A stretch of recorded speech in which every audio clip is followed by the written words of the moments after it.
Hey, what's going on, everybody? My name is Mundane Matt, and I totally understand what it's like to be an independent creator trying to shill your work to the world at large, right? You reach out to multiple outlets, to people online, streamers, so on and so forth, and you try to get them to play your product or use your product, talk about your product, and then get it out to their audience. So you hopefully make a shitload of money. All right, and then that's the ultimate goal, to make enough money to continue doing what you're doing and move on to the next product.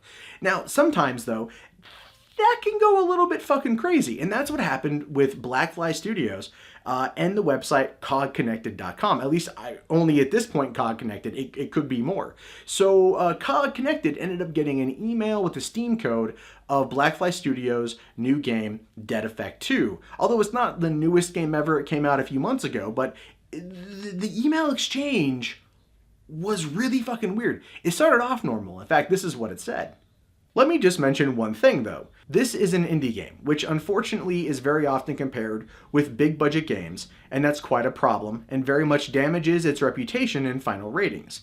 Please take into consideration the fact that this game was created by a small team of developers, 11, who just tried to develop a good shooter game, and that's about it. Unfortunately, a number of journalists have other, much bigger expectations from it, and that's very damaging for us eventually. Okay, so you can tell English isn't their first language, not faulting them, just grammar and syntax and everything.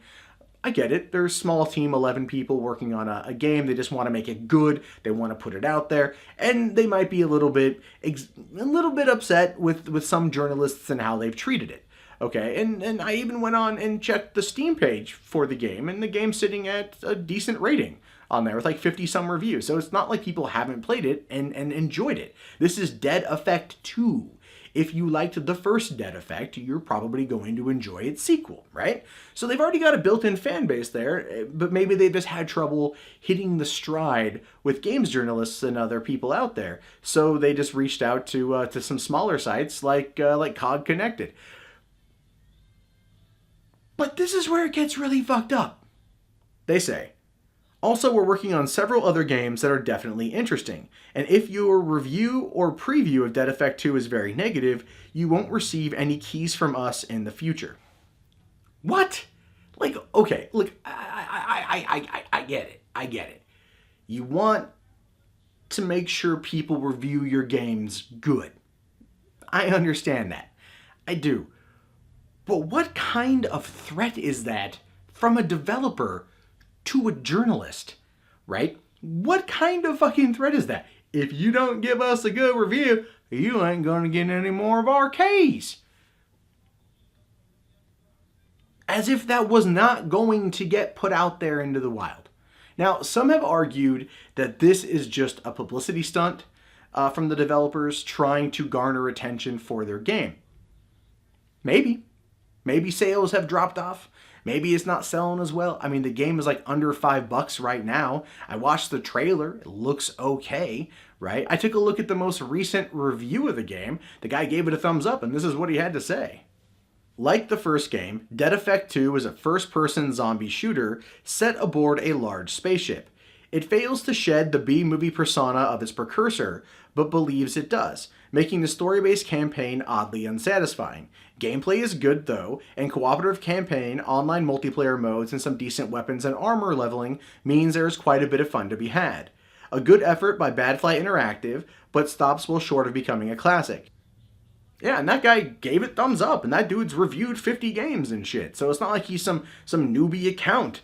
People have played the game. People have given it good reviews. It has more good reviews than it does bad reviews.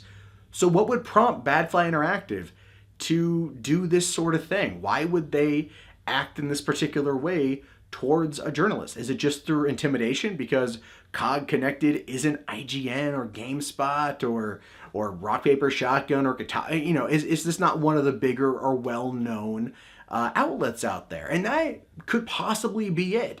They're trying to ensure a good review through intimidation of a smaller outlet. And that is not something that's unheard of. All right. I mean, that's the only thing I can think of is they're like, okay, if we bully these little guys and we give them a free game, they review it, but we bully them into wanting more keys for more content for in the future, then we almost guarantee that we'll be able to get a better review. I just, that's like the only thing I could think of, which is a really dumb, stupid ploy. You completely damage your brand when you act that way. You completely damage your brand when you resort to threats instead of letting your product live and breathe on its own. Look, like I said, I saw the trailer. Looks like a rather generic zombie shooter. All right, but looked entertaining enough. Not something I don't think I would pay for. All right, but other people out there might. And now the people that you might have tried getting in there through a review, a good review maybe from COGconnected, aren't going to do it, because now they know that you tried to bully, intimidate, and threaten the journalist. And it's just, I don't get it. How can people still be this stupid in current year? How can they still be this stupid? It just, to me, it's mind-boggling, because this information spreads. Again, like I had mentioned previously, it's entirely possible that their entire goal was to create a backlash surrounding this in order to drive attention to the product. Because you know what they say, there's no such thing as bad publicity. And if Badfly Interactive wants bad publicity to sell their game, they might they might not like what happens, because it's gonna tank them in the future. And when I hear about Badfly Interactive shutting down or changing names or devs leaving, I'm not gonna feel bad, because I know that they're willing to pull this kind of shit. If a small development team of 11 people worked on this game, by sending out that communication to a reviewer, by threatening and bullying and intimidating in that particular regard, you've put the livelihoods of those people at risk. And I don't think it was a unanimous decision. At least I fucking hope not. Because whoever sent it wasn't thinking about the greater good. They were thinking about trying to just get money or get attention or get popularity. All right? Like Digital Homicide does similar things through DMCAs and shit. And they're fucking gone.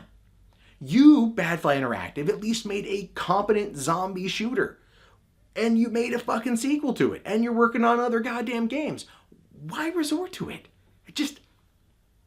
I don't know, but I'm pretty certain at this point you've just straight up shot your fucking company in the foot.